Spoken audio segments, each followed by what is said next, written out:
শুধু এইটুক কথা বলতে চাই যে উনি এখান থেকে এমপি প্রার্থী না হইয়া ওনাকে পাবনা মেন্টাল হাসপাতালে থাকা দরকার ছিল। বিসমিল্লাহির রহমানির রহিম। আসলে আমার অঞ্চল হলো ব্রাহ্মণবাড়িয়া 2, সরাইল আশুগঞ্জ, বিজয়নগরের চন্দ্রবদন্তী। আমি এই এলাকার থেকে একজন সংসদ সদস্য, আমি একজন এমপি হব।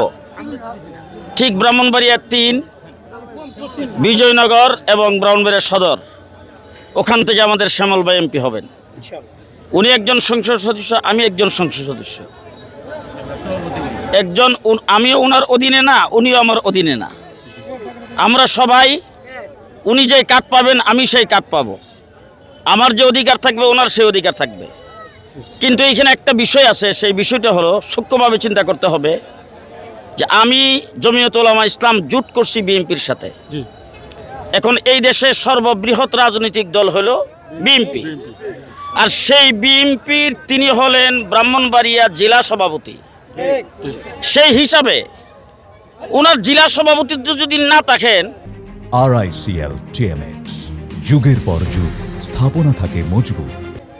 তাইলে আজকে উনি আশুগঞ্জ আসছেন, সরাইলে আসছেন, বুদন্তি আসছেন, মিটিং করার জন্য আসছেন, জনসভা এসে বক্তৃতা দিচ্ছেন।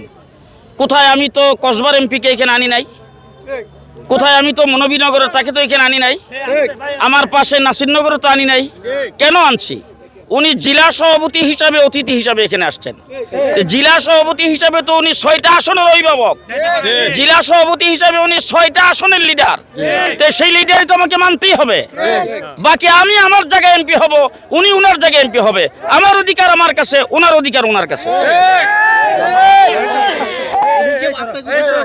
মানে যে কথাটা বললো যে আব্বু বলে ডাকে বা আব্বু বলে নিয়ে আসা হয়, এই ব্যাপারে আপনি কি বলতে চাচ্ছেন? প্রত্যুত্তরে কি বলবেন? এটার প্রতি উত্তরে আমি কিছুই বলতে চাই না। তার কারণ হলো উনি প্রত্যেক দিন এরকম কথাবার্তা বলেই গেছে। শুধু এইটুক কথা বলতে চাই যে উনি এখান থেকে এমপি প্রার্থী না হইয়া ওনাকে পাবনা মেন্টাল হাসপাতালে থাকা দরকার ছিল।